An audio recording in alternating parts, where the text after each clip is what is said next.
Welcome back to the Pro Football Hall of Fame. My name is Jake Raid. I'm the Youth and Education Manager here at the most inspiring place on earth. That's right here in Canton, Ohio at the Pro Football Hall of Fame. And we are so excited for our next installment of our Before the Snap series right here at the Hall of Fame. If you've never watched this program before and this is your first time tuning in, well, we're first of all, thank you so much for doing so. You guys are going to in for a special treat today to learn about all different types of careers in and around the NFL. You know, when everybody thinks about sports, they think about, maybe being a player or being an agent or maybe even a coach. But there's so many other different careers out there, and we're going to touch on some of those today. And now, if you're a returner and you've watched this program before, again, thank you so much for tuning in. You guys, like I said, are in store for another awesome program today. A little bit about us here at the Pro Football Hall of Fame. Our mission is to honor the heroes of the game, to preserve its history, to promote its values, and to celebrate excellence everywhere. And those values we promote are those of commitment, integrity, courage, respect, and excellence, all of which not only make our Hall of Famers, so you might see some bronze busts later today, not only do they make them Hall of Famers on the field, but they make them Hall of Famers off the field. They make them great people in their families, in their communities. And those same values can make you a great employee. And we're going to hear from our special guest today how those values impacted her life, both in her previous career and now the career she's kind of dived into here the last year that really made her, I guess you could say, famous. We'll just throw it that and put it that way. Now, before we get started, I do have a few thank yous I'd like to pass out. First of all, I'd like to thank our special guest today, Miss Annie Agar, for being a part of the program today and giving up some of her time, some of her precious time to talk with us today, and students truly all across the country, and everything she's done to grow the game of football. So Annie, thank you so much for that. Secondly, I'd like to thank all of our teachers, administrators, educators, professors, whoever you might be, who allowed us to come into your classroom today, who might have shared this with their students to tune in today. Thank you so much for doing that. We know this year has been crazy. This school year has been nuts. And we're super excited to just be a small part of your learning experience, during the school year.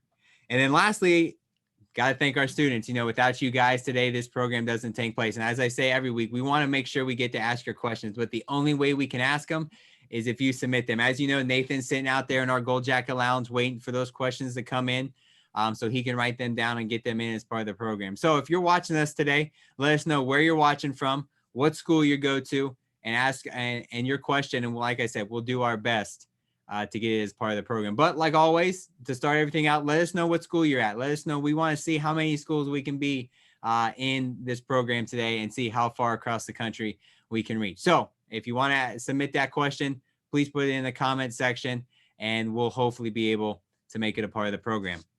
So without further ado, we are lucky and grateful today to be joined by Annie Agar, who is best known as a rising sports media personality on any platform you guys might be a part of today. Instagram, Twitter, Facebook, YouTube, TikTok, known for her viral videos impersonating both NFL and NCAA Zoom calls.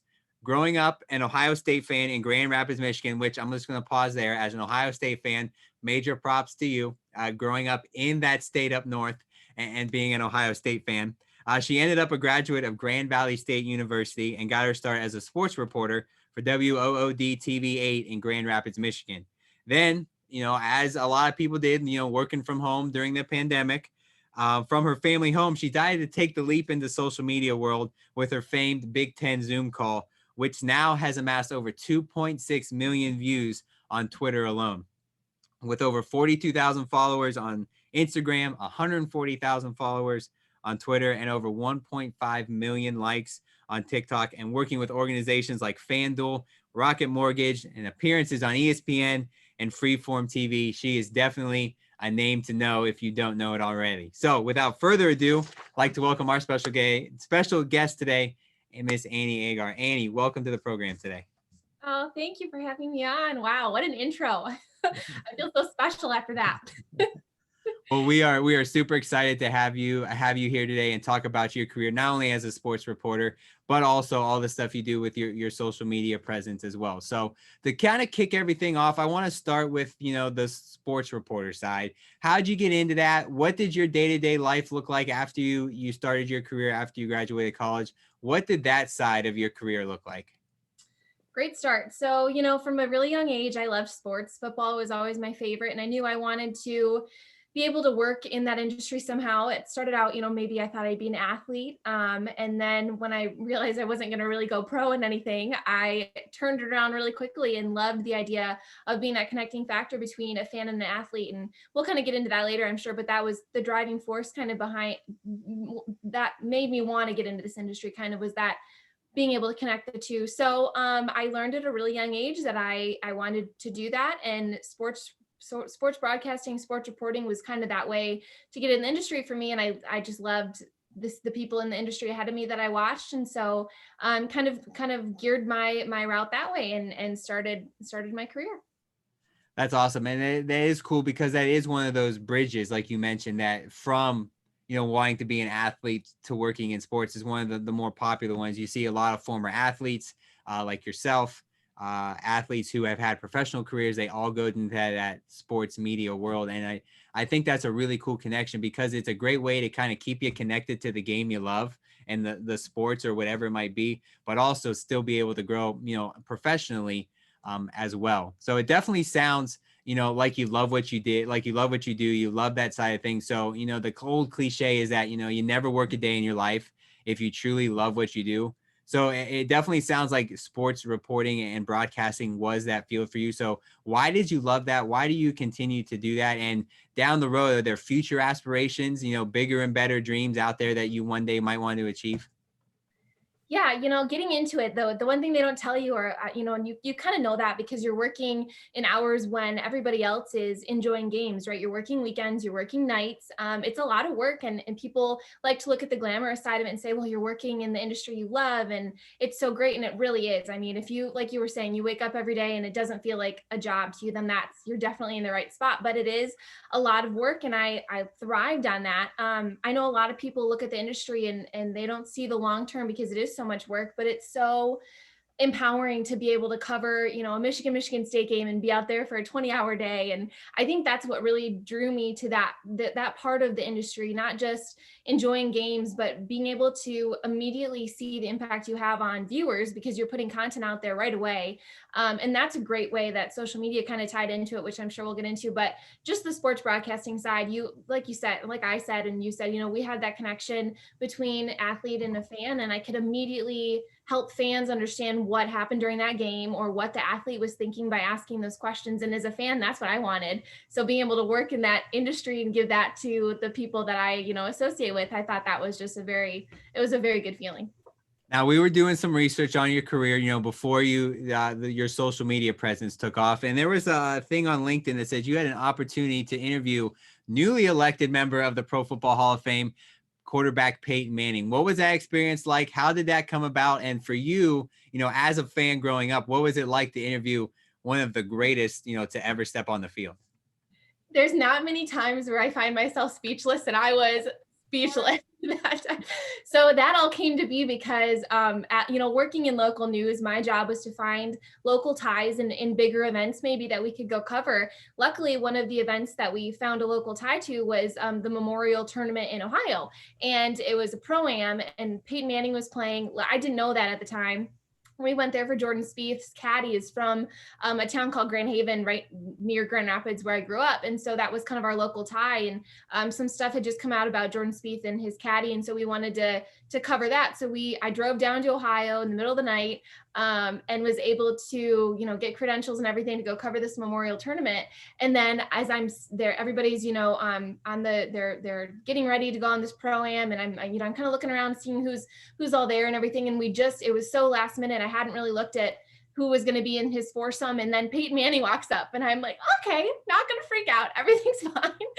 And they allowed us, and it was so open that they allowed us to walk 18 holes with Jordan Spieth and Peyton Manning, and Phil Mickelson was there. It was just the most unreal experience. And so then after the pro-am, Peyton, and he was just the sweetest guy. I mean, would stop and sign autograph after autograph and talk to fan after fan, and still golfed a great game as well. So just a really cool guy. And at the end of it, I was so speechless, but it was such a surreal feeling because I know he's a guy I grew up watching. Same with Brett Favre, all those kind of guys. So seeing him in real life and seeing how real he was, and it was solidified everything you hear about him, that he's just a great guy, was a really cool experience. Yeah, and you mentioned Brett Favre there, and I'm so happy you mentioned Brett Favre because not only are Nathan and I huge Packers fans, so we love every time we get to talk about a Packers great like that. But that gives me the great opportunity to throw it out to our museum. You know, part of what we do here at the Hall of Fame, at the core of it, you know, we are a museum. Part of our mission is to preserve the history and honor the heroes of the game, and that's what we do. And what everybody comes to see are those bronze busts. So what I'm going to do is I'm going to throw it out to Kara Kwasinski, who is a member of our great Pro Football Hall of Fame team here, who's in front of that bust of that great Packers quarterback, Brett Favre.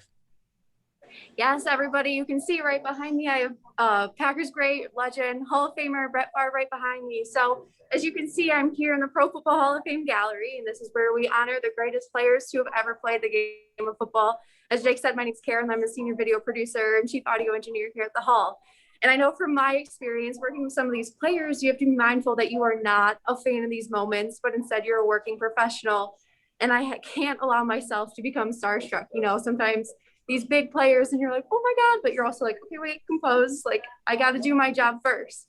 So based on our conversation today and some research, I know you've had some similar situations in your sports reporting career, as you just touched upon one story. So I was just wondering, how do you prevent yourself from getting so starstruck when you do work with people like Peyton Manning or like other people that you've had to interact with and high profile individuals?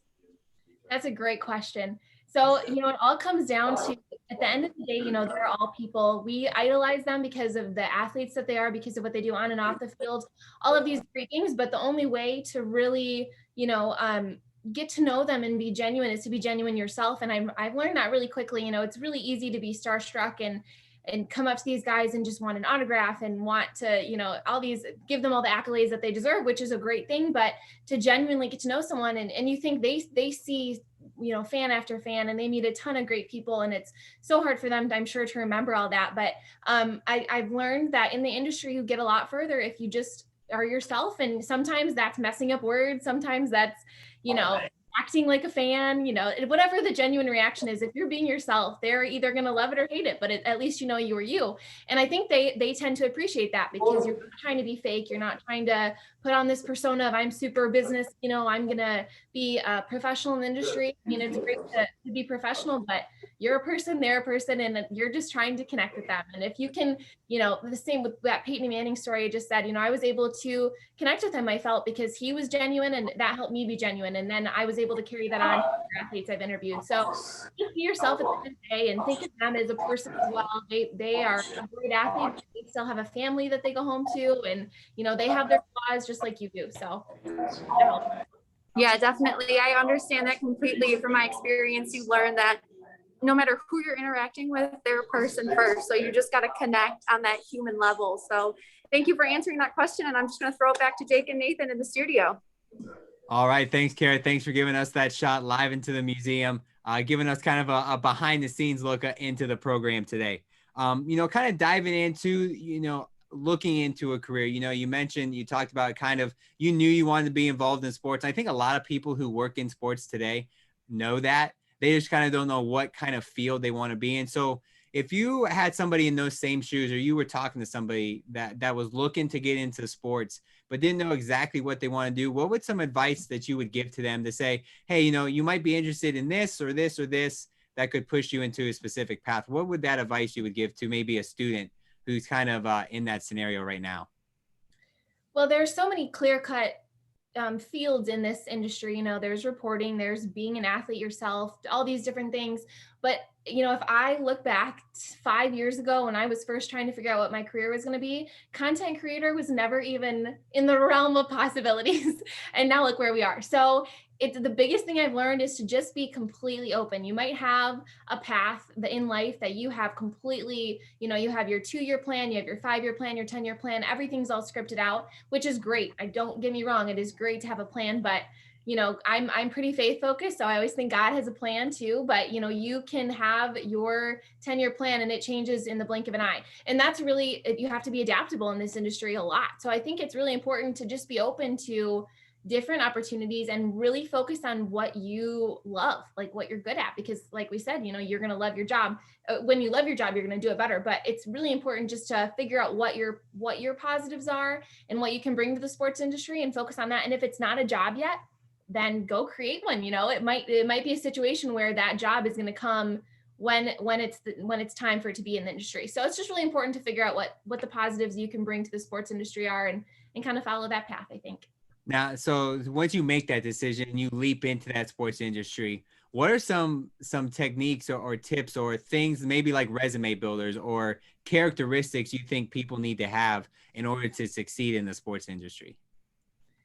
Determination is a big one. And I know that might sound cliche. We say that all the time, and working and having a good work ethic, but the sports industry is super competitive, and not necessarily in a bad way, because 9 times out of 10, everybody that gets into it are all athletes, and they have grown up with that competitive drive where they want to succeed. And I think that's great, but it's also important to really remember that if you're being competitive, these people are all going along the same path that you are. So that's where being different is great. That's where that standing out is really great, but also being kind to people. This industry it's tough and it wreaks havoc on people, but you're going to remember, if there's 10 people in a room and one of them was super nice to you and the other were kind of distant and worried about themselves, you're going to remember that one person that was nice. So that really goes a long way with people, is just being kind and driven, and remembering that everybody's trying to do the same thing you are. So, don't try and do their thing better. Just do do what you're going to do, and do it the best that you can.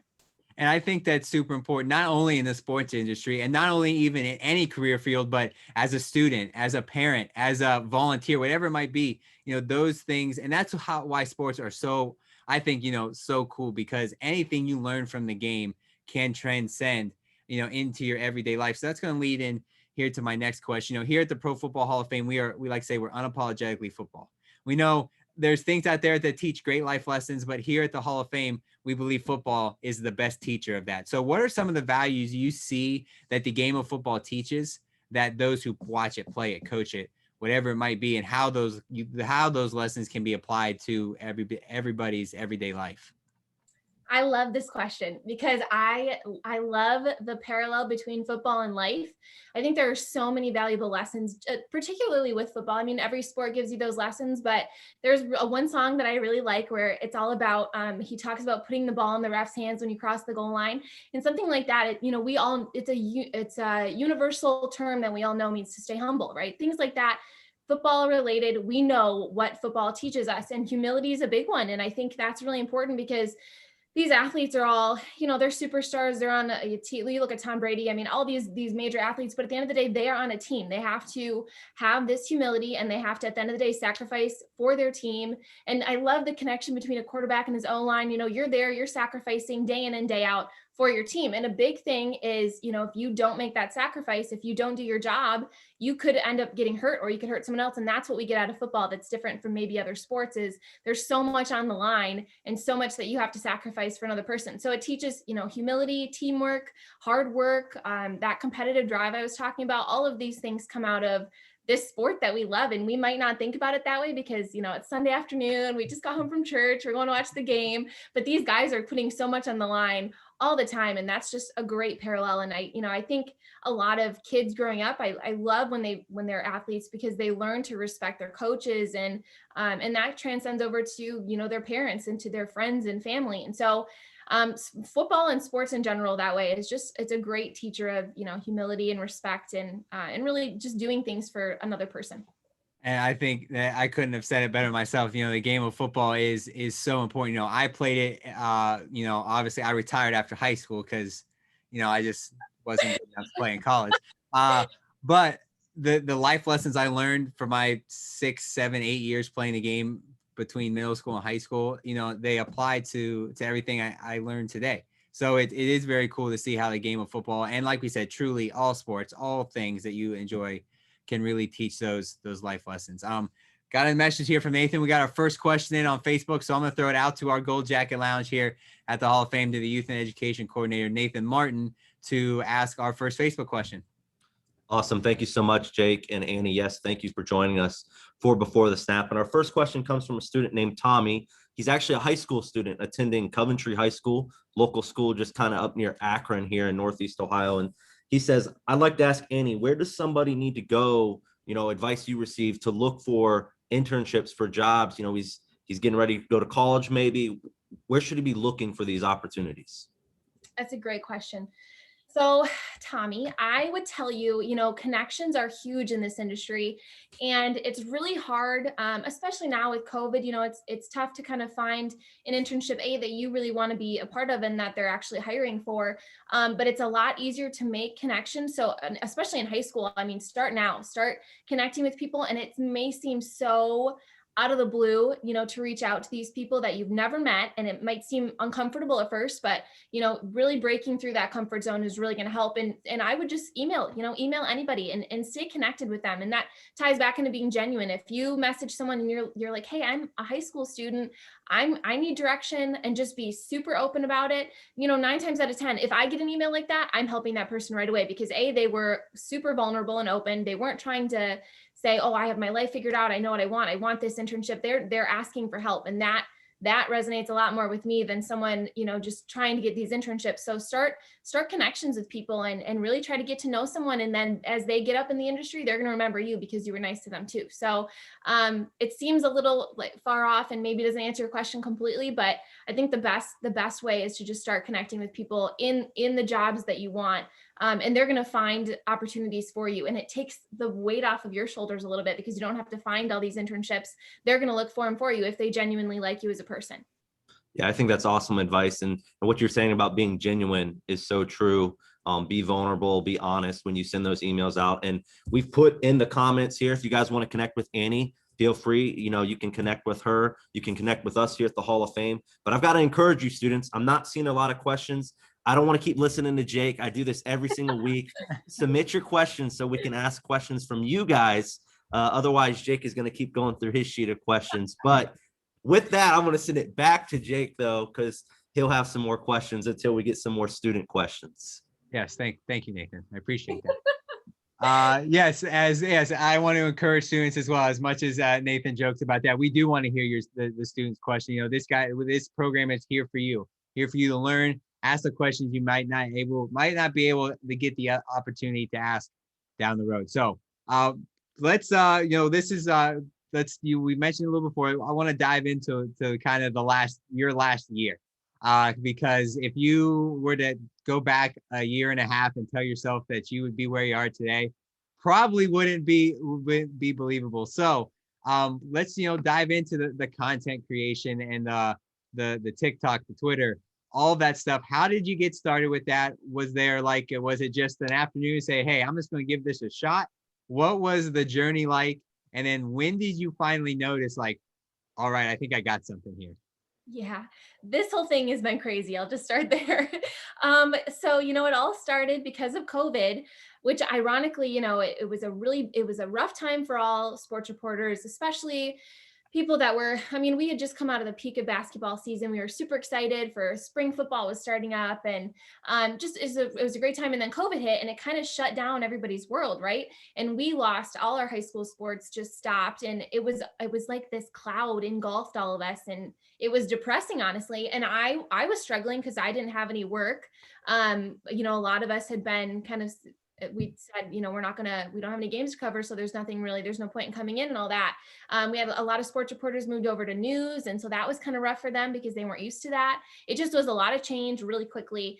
And I genuinely missed the prepping for the Big Ten season, because football is my favorite season. And that was what we look forward to in the spring, and getting ready for the off season, what's going to happen in the off season. And that all just stopped. And so I can't even tell you how the idea came to be, but it was one afternoon. I was I had moved back home after graduating because of COVID and, trying to save money. And I was sitting with my family, and I just got this idea that if we're all on these Zoom calls, and that was what everybody, I had Zoom call birthday parties, I had Zoom call work meetings, that's all we did. So I thought, if everybody are on Zoom calls, the Big Ten has got to be trying to prep for some sort of football season. And the only way they're going to do it is through a Zoom call. And we joke about Zoom calls too, how you, and just kind of any meeting, virtual meeting, is how there's the lack of communication, or that you're on mute, or you can't see the person. All these kind of jokes kind of went around, and that was the trend.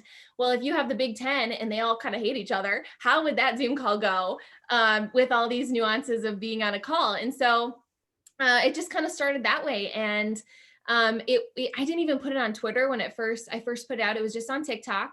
And I was telling you guys before we came on, my younger sister, who's 18, was joking about how I was a millennial and I wouldn't know how to do TikTok. So it was kind of like an "I'll show you" type of thing.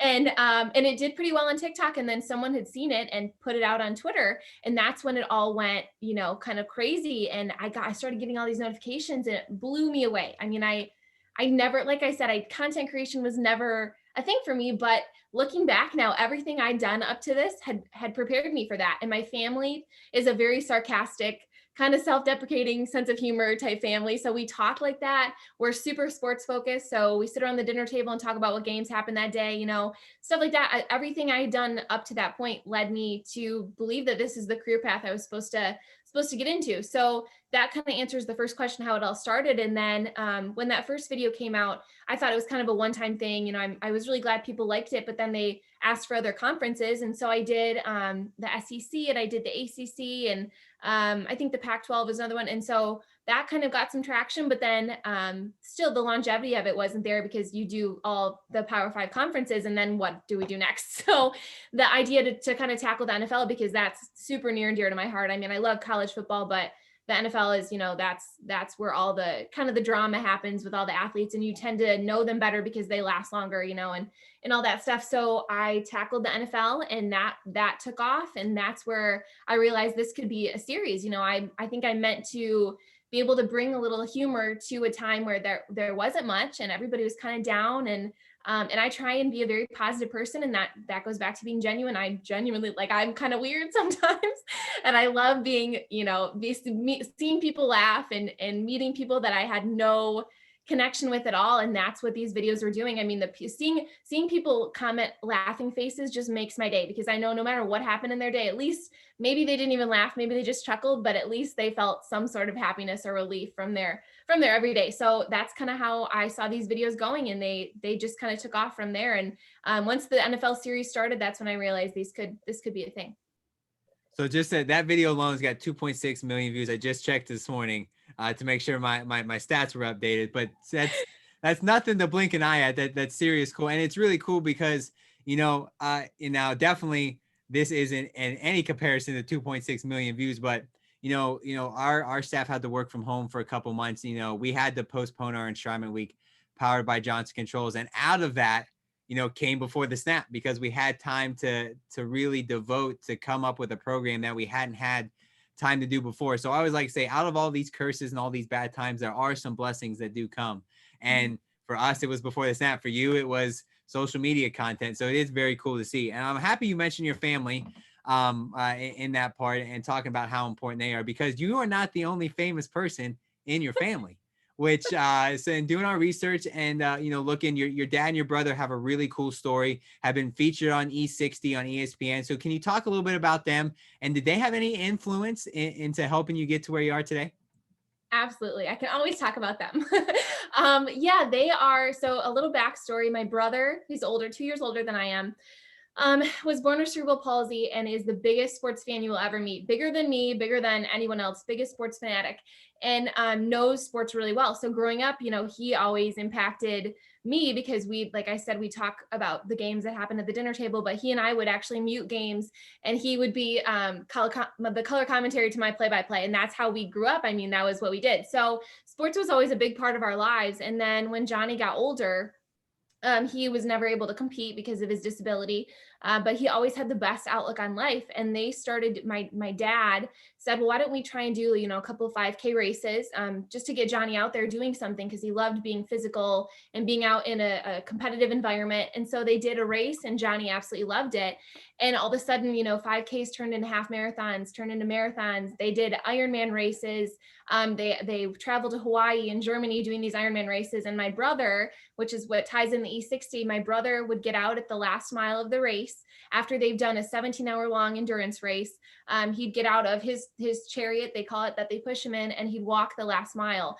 And for him, and it's in a walker, and he has braces on, and that's, for him, every step is so difficult. That's the equivalent of us running a marathon is him walking a mile, and he'd be exhausted by the end of it, but he'd always have a smile on his face. And he was, he is officially an athlete is what we said at the end of that E60, because he's put in so much time and he put in training, just like every athlete would.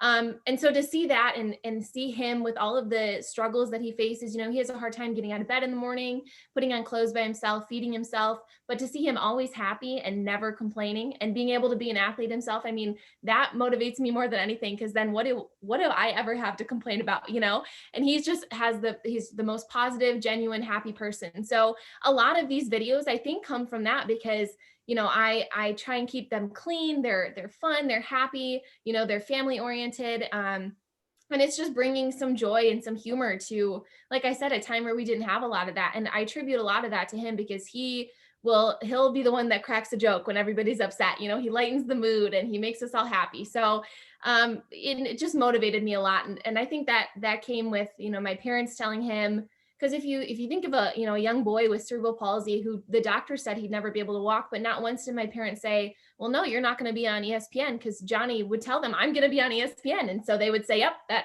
we're going to make it happen. And that was another thing, I never looked at all this and thought, well, I'll never be there. I'll never get to that point. It was always, yeah, well, if you want to do it, you're going to do it. And it really resonated with me. And I saw it in my future. And that kind of just, I don't know if that just made it happen or what, but it is true. If you don't say that anything is off limits and nothing is possible, then really it opens the door to anything.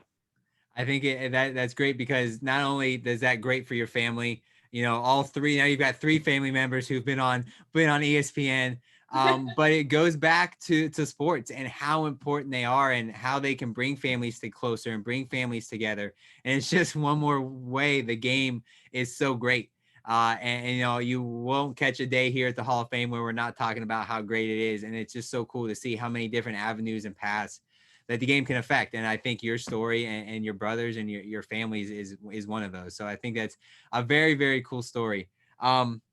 Nathan said he's got 3 great questions ready from Facebook. So we're going to send it back to Nathan here for some more questions from our Facebook audience.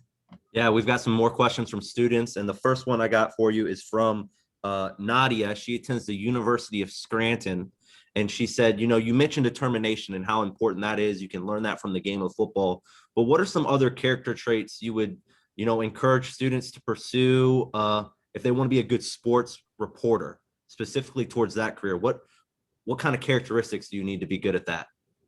That's a great question, Nadia.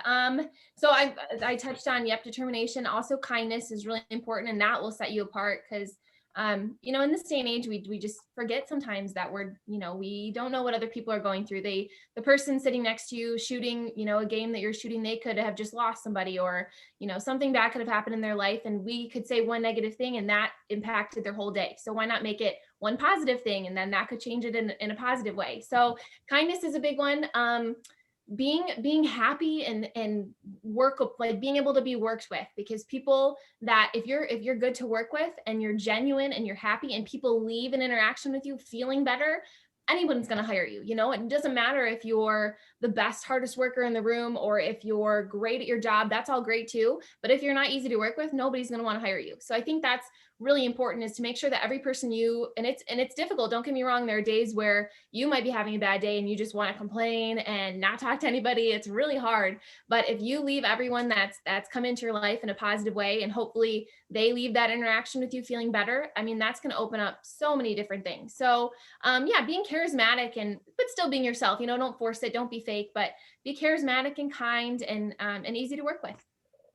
Yeah, I think all of those are awesome. And what you said, like, if you can be that person that everyone enjoys working with, that can go a really, really long way. So next question, though, is from Aaron. He attends James Madison University. And he said, specifically towards your content creating career that kind of blossomed out of COVID and quarantine and stuff like that. He said, are you a one-man show or a one-woman show, or do you've got a team of people that you're working with to make these videos and this content? Great question. It's me.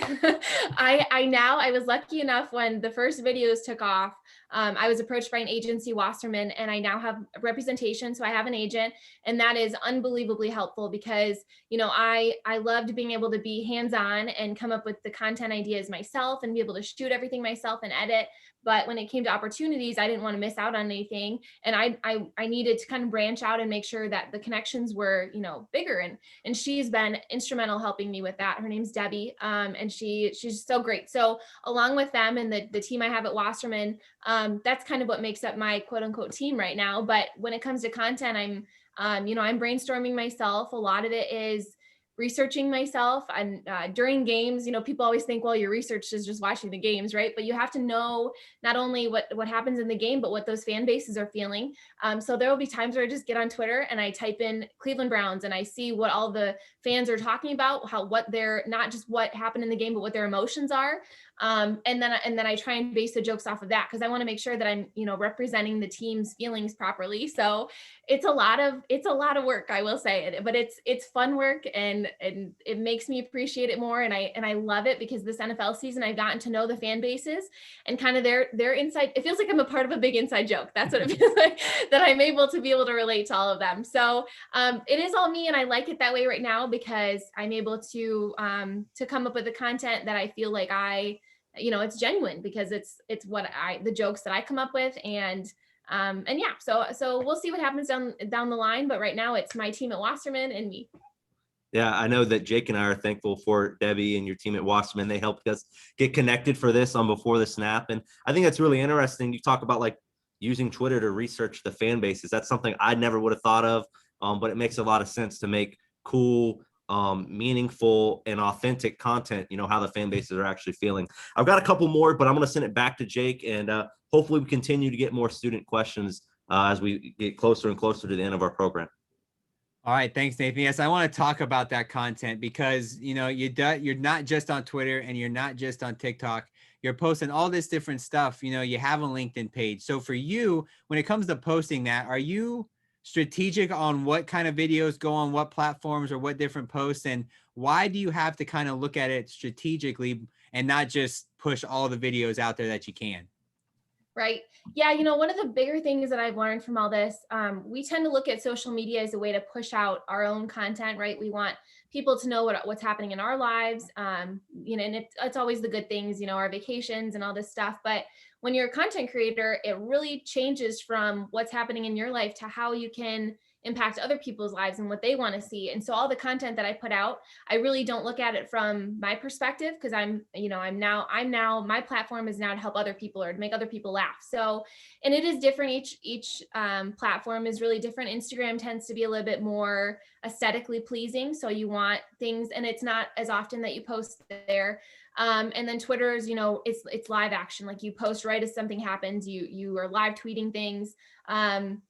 Stuff like that. And then TikTok is all about trends, whatever the big trend is, that tends to be pushed out by their algorithm, whatever that situation is. But I try not to play in too much to the trends of them because you want to still be yourself and put out the content that you want to put out. But it's definitely different based on the different setup of the different platforms. But yeah, and it's just all about what your viewers want to see. And that took a little bit to kind of figure out because when you get right on Instagram or you get on Facebook, you're seeing what everybody else is doing. So you think, well, I have to push my stuff out there. I want people to know what I'm doing.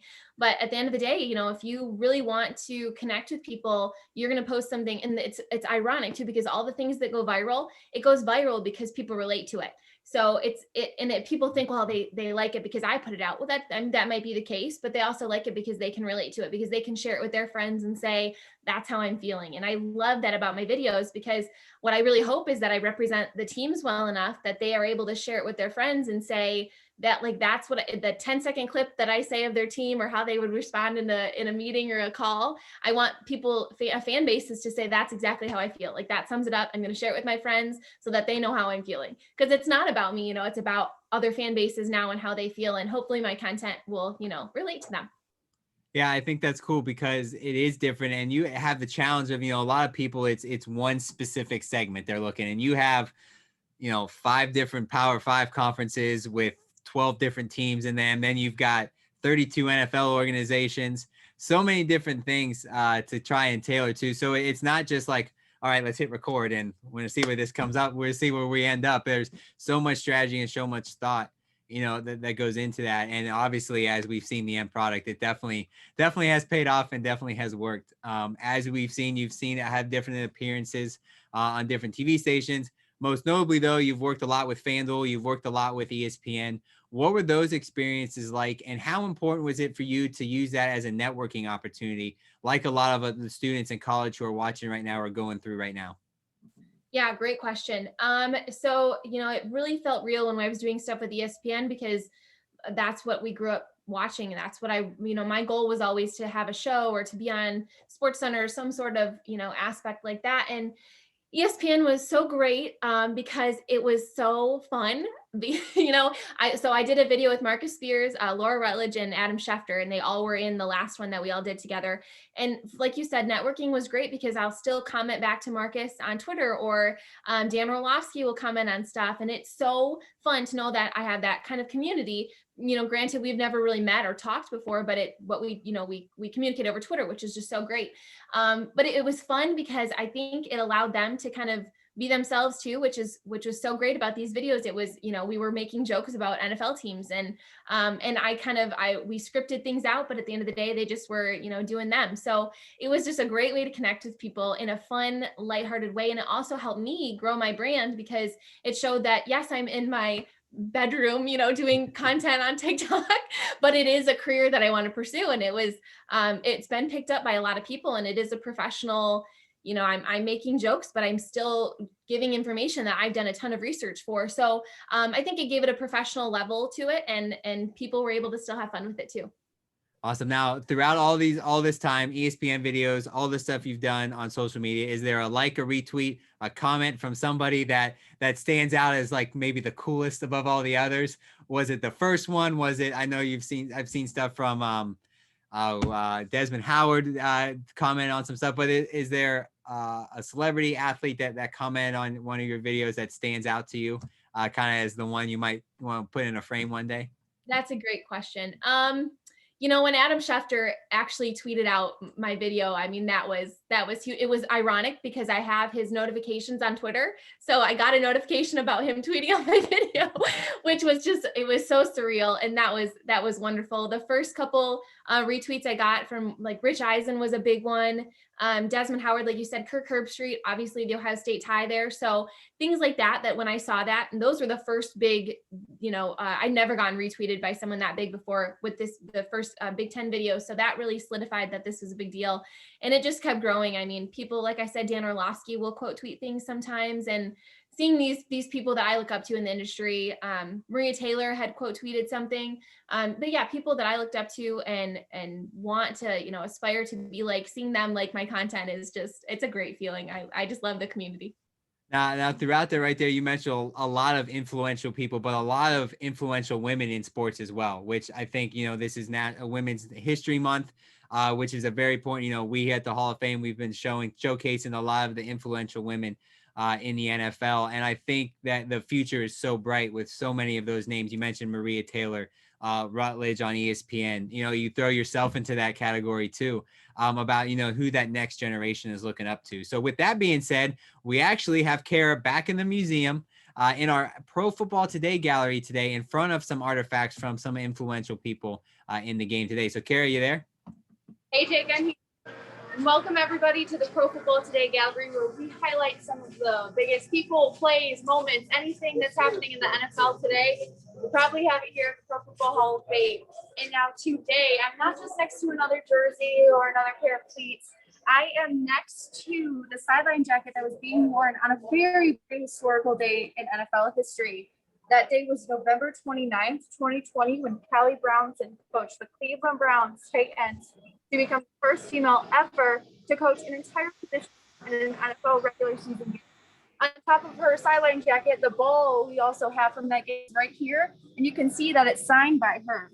So now this was a glass-shattering moment, not just in NFL history, but within sports as a whole. So as someone who's working in the sports industry, and I will say it is male-dominated, what would you or how would you encourage young women who are looking to get into the sports industry or to start their career within the sports industry? That's a great question. Yeah, sometimes it can be intimidating. We're coming in, like you said, a male dominant industry, but I think it's so important to come in and just, do the best that you're going to do at your job and never take it for granted and never think, well, I deserve this because I'm a female or they're not treating me equally. If you're great at your job, it's not going to matter. You're going to be great. You're going to be great. And I'm sure that's what, these women did too. They got to where they are, not because they're female, not because people took it easy on them, because they were great at their job. And it doesn't matter if, a man is the person that's in the role now and you're trying to get to it. If you're better, like you work harder than them, then you're going to get the job. It's stuff like that. So we like to really focus on the negatives of it and everything. And that's really tough. But it's opening up so much more already. And people are, so sweet about women in this industry. But we are still looked at as, we've got to be on our game all the time, which is great because I mean, personally, I love that because I want that push. I want someone to say, oh, well, you got this wrong. You know what? Good. I'm not going to ever do it again. So it's a great motivation to think, wow, I'm under a magnifying glass and I'm going to prove to everybody that I'm going to do the best job. And that's why I got to where I am. So, it's easy to look at that it's tough and that it's difficult, but people are so great about it now, I think. And it's a challenge. And I think life is going to throw challenges at you. And so take this one and just do your best. And if you're meant to be in this career and you love what you do and you work the hardest, you're going to get that job. Definitely. We just spoke on our podcast the other day with Sarah Thomas, who was the first official full-time female NFL referee. And she said the exact same thing. She said, I didn't make it because I was the first. She said, I made it because I was passionate and I worked hard and I did my best every single day. So I definitely agree with your point. And as a young female in the industry, you just got to do your best, work hard, and accept every single challenge thrown at you. So back to Jake in the studio. All right, thanks, Kara, for that inside look there into our Pro Football Today gallery. Like I said, we always like to include the museum as much as we can. I know Nathan's got some more great questions from Facebook, so I'm going to toss it back to him here for a few more. Yeah, we've got all kinds of questions coming in on Facebook, and I'm going to do my best to get as many as possible in here as we get close to wrapping up. And if we don't get to your question, I would encourage you, connect with Annie, send your question to her. I'm sure she'd be willing to take some time to answer your question in that way, in that format. But the first question I have is from Destiny, and she attends Middle Tennessee State University. And she kind of said, this is sports reporting again. What's the best way to kind of get into sports reporting? She says she's looking for internships. She's looking for jobs. Everything in sports that she's finding is tech heavy or sports sales. So what should she be looking for? Who should she be networking with? Kind of just throw it out there. Let's see what you got. That's a tough one. Great question, but tough. Like I said, you want to make connections with everybody. It doesn't even matter if they're in the industry you want to get into, if they're a sports reporter, you want to build that repertoire with them.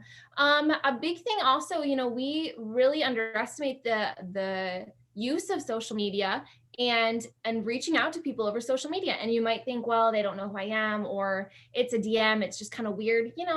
That's what everybody says. And that prevents you from really going out there and risking everything. And if you want that job, you're going to do whatever it takes. So, make sure your platform is professional and it's geared toward what you want to do. And I've noticed a lot of people in the sports broadcasting world, their platforms are great because they post their stand-ups and they post their live shots and all that, which is absolutely great because that's a living reel that's out there. And make sure you follow people. That was actually great advice my agent gave me. You follow people that you want to have them see your stuff because you're constantly already putting your best stuff out there. Social media it's basically a reel and a resume that you want everybody to see already. So put stuff out there, talk about what you're passionate about, make sure it shows all of the things that you want it to show, and then follow the people that you want it to be seen by. And don't worry about if they don't follow you back or, if they don't even notice you. Once you make it to where you want to make it to, they could come back and say, oh my gosh, you follow me, and be completely flattered by it. And then you've made another connection. So there's no benefit to not following people and not reaching out to them. Because it shows you're motivated. It shows you're going to take action. and be persistent about it. You know, you don't have to text them every day or message them every day, but, you know, every once in a while, just to update them with what's going on, and message. If they don't message you back, message them again, because when, you know, people message me, I might not see it for a couple days because it drops down or something else happens, or, you know, I just don't get to my messages. But the people that persistently keep messaging me, then I see it and I remember to get back to them, or I remember that they're really trying to get a hold of me. So stuff like that is really important. But if you're worried about connecting with people or contacting people, you know, and LinkedIn is great, but really you're already putting yourself out there on social media, and that's becoming bigger and bigger and more professional and more professional. So I would reach out to anybody and everybody on social media and just connect with them. Yeah, I think that's great advice on how to utilize something that almost everybody has, some type of social media presence. So that's awesome advice. Natalie had a question. She attends Villanova, and she said, what are some experiences as an undergrad that best prepared you for future challenges and career opportunities that you've had so far? Well, great question. So, you know, we learn great things in class, and I can't stress enough how important it is to have writing skills and make sure you read and really have a well-rounded academic situation going on. But it's so important to get out in the field with whatever you want to do, because I learned probably more in the field the first day than I learned behind the scenes of anything, and it makes you appreciate. If you're, you know, I started carrying a camera around and doing a ton of behind the scenes stuff and writing like shot sheets and all this stuff. And that really helped me appreciate what everybody else goes through. Even, you know, when I got to the point where I wanted to be on camera, I still appreciated the person that carries cameras around, because I did that for so long. So it's so important to really get out there, and no job is ever like, you're never too good for any job. That is the biggest thing, because if you think, well, that's not what I want to do, is carry a camera around. I'm sure the person carrying the camera didn't want to do that either, but you have to start somewhere, and it shows your hard work, that you can work hard, and that you have a good work ethic, and that you want to get that experience. So in undergrad, I was doing any and every job I could do related to the field that I wanted to get into. And it was not always fun work, but it was what I wanted to do, and it really helped. So I think that's really important. Just get experience, and it might stink for a little while, but it'll get better, and you'll have that experience, and you can learn from it and move forward. Yeah, I think for sure, you talk about being willing to do any job. Not only does that display your work ethic, but I think in a lot of ways it displays a level of humility, and saying, like, all jobs are important, all roles are important, and I'm not too big, like you're saying, to carry the camera. So I got one more from students, and then we'll send it back to Jake to kind of wrap things up. This is from Brendan. He attends James Madison University as well. And his question simply was, what's the hardest moment that you've had in your career to this point? Oh man, that's a great one. Honestly, the most recent, before all of this stuff took off, I had just graduated college, and I was looking for that next job. I'd been home where I grew up in Grand Rapids. I'd been quote unquote home. I was, Grand Valley, the college I went to was only 20, 30 minutes away. So I was always in the same area. I knew I wanted to leave at some point and branch out. It was really hard with my family situation. I didn't want to leave my brother and be able to help out my parents and all that. So that was really a difficult time. And then, throw on top of that, looking for a full-time job, knowing I'm going to have to leave, and then COVID hits. And it was earth shattering, and I had no idea what to do. And it wasn't like I could reach out to my peers and say, hey, what do I do? Because nobody knew what to do, because we'd never been in a global pandemic before. So it was overwhelming, and it was really easy to get down, because I thought, this is going to set me back a couple of years. I'm not going to get the job I'm looking for. Nobody's hiring right now. It was just the lowest of the low, and it's unreal to me. And this is where my faith comes back into, because everything happened at the right time. I would never have thought to do a video if it weren't for everybody all feeling that down feeling that I was feeling too. So it was really tough for me and a lot of other people in the industry, but that really motivated me to pick it up and do something different. So it was the hardest part of my career, but also turned out to be one of the better parts.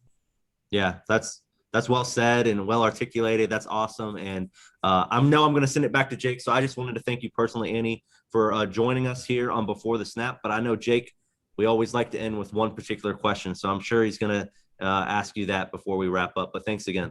Of course. Thank you. Yes, and Nathan, you would be right. We are wrapping things up here. I want to make sure we're good with everybody's time who's tuned in today.